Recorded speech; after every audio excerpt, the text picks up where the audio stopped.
আল্লাহর নবী বলেছেন, রমজান মুবারকে যে ব্যক্তি উমরা করলো সেজন্য আমার সাথেই হজ আদায় করলো। যখন তেলাওয়াত হয় মসজিদে হারামে, আল্লাহর ঘর সামনে, রমজান মাস, লক্ষ লক্ষ মানুষ নামাজে দাঁড়ায় গেছে। যখন ইমাম তেলাওয়াত করেন, আর শেখ আব্দুর রহমান আর সুদাইস, সৌদ আর সুরাইব, আব্দুর রহমান আর হুজাইফি যখন তেলাওয়াত করেন, মনে হয় যেন আকাশ থেকে কোরআন নাজিল হচ্ছে।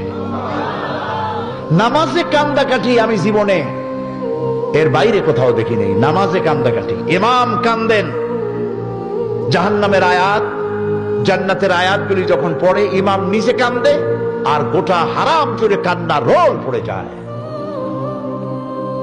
গত 26শে রমজান মক্কা শরীফে আমি ছিলাম।